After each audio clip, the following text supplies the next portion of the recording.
మన ప్రభువును రక్షకుడైన యేసుక్రీస్తు నామములో మీకు శుభములు వందనములు తెలియజేస్తున్నాను. అనుదిన ధ్యానమునకు స్వాగతం. కీర్తన గ్రంథం 131వ అధ్యాయం. ఇది కూడా యాత్రా కీర్తన. అయితే దావీదు రచన. యెహోవా, నా హృదయము అహంకారం గలది కాదు, నా కన్నులు మీదు చూచినవి కావు. నాకు అందని వాటి అందైనను గొప్ప వాటి అందైనను నేను అభ్యాసం చేసుకున్నట్టు లేదు. చాలా చిన్న కీర్తన, కేవలం 3 వచనాలు ఉన్నాయి.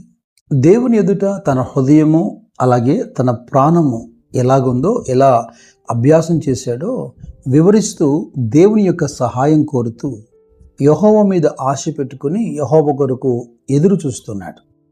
నేను పడినను మీదు చూచెదను అనే మాట నిరీక్షణకు, విశ్వాసానికి, దేవుడిచ్చేటువంటి సహాయంలో ఎదురు చూసే విధానానికి సంబంధించిన మాట. అయితే ఇక్కడేం మాట్లాడుతున్నాడు? నేను మీదు చూచువాడడం కాదు. మొదటగా నేను అహంకారము గల హృదయం గలవాన్ని కాదంటున్నాడు. నిజమే, దావీదు హృదయాన్ని, అతని జీవితాన్ని మనము క్షుణ్ణంగా గమనిస్తే బాల్యము నుండి కూడా తండ్రి చేత అన్నదమ్ములు యుద్ధరంగంలో ఉన్నారు, వారి యొక్క యోగక్షేమములు తెలుసుకురమ్మని తండ్రి చేత పంపబడినటువంటి దావీదును ఆ దావీదు పెద్దన్నైనటువంటి ఏలియాబు చూసి దావీదు మీద కోపపడి, నీవు ఇక్కడికి ఎందుకు వచ్చితివి? అరణ్యంలోని ఆ చిన్న గొర్రె మందును ఎవరి వశం చేసితివి? నీ గర్వమును నీ హృదయపు చెడుతనము నేను ఎరుగుదును, యుద్ధము చూచుటికే కదా నీ వచ్చితివి అని మందలిస్తున్నాడు. దావీదు తన అన్నతో మాట్లాడిన విధానం చూడండి.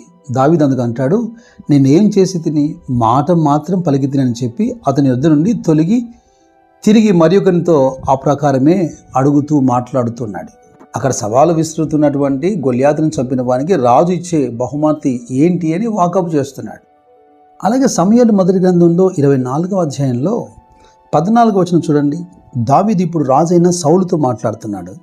ఇజ్రాయెల్ రాజు ఎవరిని పట్టుకున్న బయలుదేరి వచ్చి ఉన్నాడు? ఏ పాటి వాడిని తరుముచున్నాడు? చచ్చిన కుక్కను గదా, మిన్నలిని గదా.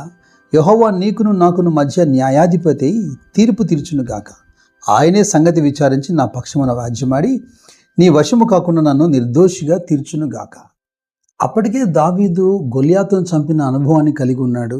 అలాగే ప్రవక్త అయినటువంటి సమూయేలు అతని ఇంటికి వెళ్ళి అతని పైన నూనె పోసి అతని రాజుగా అభిషేకించున్నాడు.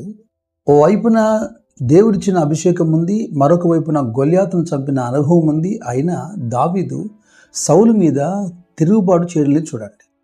పోనీ పరుష పదజాలంతో కూడా మాట్లాడడం లేదు. అంతకు మించి దేవుడు అభిషేకించిన వాడిని నేను చంపనంటున్నాడు. రాజు ఎదురుపడిన ప్రతిసారి బ్రతిమిలాడుతున్నట్టుగా మాట్లాడుతున్నాడు. ఇక 2వ అంశాన్ని చూస్తే, నా కన్నులు మీదు చూచినవి కాదు, అందని వాటి ఎందైనను గొప్ప వాటి ఎందైనా నేను అభ్యాసం చేసుకుంటలేదు అంటాడు. లూకా సువార్త 14వ అధ్యాయంలో యేసుక్రీస్తు ప్రభు ఒక చక్కటి ఉపమానం చెబుతున్నాడు. ఎవడైనా మిమ్మల్ని విందుకు పిలిచినప్పుడు మొదట మీరు వెళ్ళి చివర, అంటే తక్కువ స్థానంలో మీరు కూర్చోండి. విందు ప్రధాని మిమ్మల్ని గుర్తించి మిమ్మల్ని హెచ్చైనటువంటి స్థానానికి పిలిచినప్పుడు ప్రజల ఎదుట మీకు ఘనత కలుగుతుంది. అయితే మీరు ముందుగానే వెళ్ళి ఒక మంచి హెచ్చైన స్థానంలో కూర్చున్నారనుకోండి, మీకంటే అధిపతి ఎవడైనా వస్తే మిమ్మల్ని అక్కడి నుంచి లేవమని చెప్పి మరో చోట కూర్చుండబెడితే అది మీకు అవమానం కదా అంటాడు. ఈ విషయంలో కూడా దావీదు హృదయం ఎలాగుంది? వాస్తవంగా గొల్యాతును చంపితే బహుమతి ఏంటి అని అడిగాడు తప్ప కేవలం ఆ యుద్ధము యెహోవా నామ ఘనత కోసం మాత్రమే చేశాడని మనము చక్కగా గ్రహించగలుగుతాం. సమూయేలు మొదటి గ్రంథం 18వ అధ్యాయంలో చెప్పినట్టుగానే రాజు తన కుమార్తెనిచ్చి వివాహం చేయటానికి దావీదు యొద్దకు మనుషుల్ని పంపగా వచ్చిన వారితో దావీదు మాట్లాడుతున్నాడు. ఆ సమూయేలు మొదటి గ్రంథం 18వ అధ్యాయం 18వ వచనంలో, అందుకు దావీదు, రాజు నాకు అల్లుడొకటుకు నేను ఎంతటి వాడను, నా స్థితి అయినను ఇజ్రాయిల్లో నా తండ్రి కుటుంబమైనను ఏ పాటిదని సౌలుతో అనెను. గొర్రెల దొడ్డిలో ఉన్న తనను తీసి ఇజ్రాయిల్ పైన రాజుగా అభిషేకించినటువంటి దేవునితో ప్రార్థిస్తున్నప్పుడు, మాట్లాడుతున్నప్పుడు దావీదు హృదయం చూడండి. సమూయేలు 2వ గ్రంథం 7వ అధ్యాయము 18-19 వచనాల్లో దావీదు రాజు లోపల ప్రవేశించి యెహోవా సన్నిధిని కూర్చుండి ఇలాగు మనవి చేశాను, నా ప్రభువా యెహోవా, ఇంతగా నీవు నన్ను హెచ్చించుటకు నేను ఎంతటి వాడను, నా కుటుంబము ఏ పాటిది. తనకు కలిగినటువంటి స్థితి కేవలం దేవుని కృప అని, ఘనతంతా దేవునికి ఇస్తూ దేవుని కొరకు, దేవుని ప్రజల కొరకు మాత్రమే తను రాజుగా నియమించాడన్న సంగతి ఎరిగి కృతజ్ఞతతో దేవునికి ప్రార్థన చేస్తున్నాడు. సౌలు రాజులాగా స్వాభిప్రాయాన్ని కలిగి లేడు.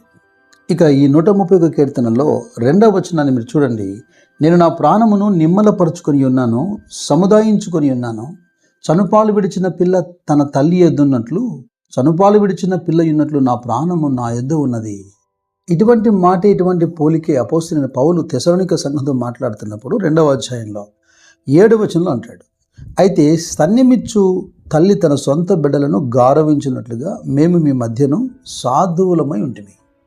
పాలు తాగే పిల్లలు లేదా చిన్న పిల్లల్ని ఎందుకని ఇక్కడ పోలికగా చూపిస్తున్నాడు? పౌలు కొరింథీ సంఘంతో మాట్లాడుతున్నప్పుడు, సహోదరులారా, మీరు బుద్ధి విషయమై పసిపిల్లలు కాక దుష్టత్వం విషయమై శిశువులుగా ఉండు అంటాడు.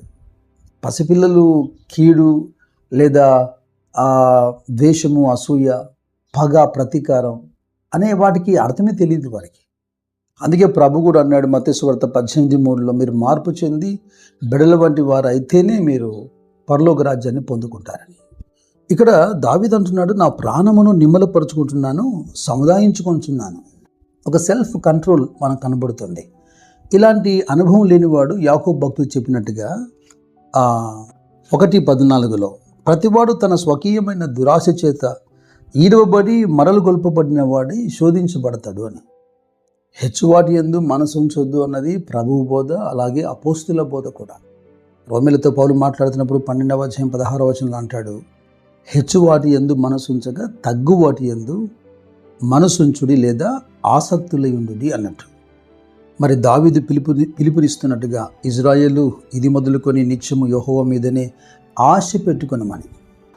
ఏలైనగా పేతురు భక్తుడు చెప్పినట్టుగా మొదటి పత్రిక 5వ అధ్యాయం 5వ వచనంలో, ఆయన అహంకారులను ఎదిరించి దీనులకు కృపనిస్తాడు గనక కేవలం దేవుడు మాత్రమే తగిన సమయమందు మనల్ని హెచ్చించినట్లుగా ఆయన బలిష్టమైన చేతి కింద దీన మనస్కులమై ఉందుముగాక. దేవుని పరిశుద్ధాత్మ మిమ్మల్ని చక్కగా నడిపించునుగాక. God bless you. God bless you.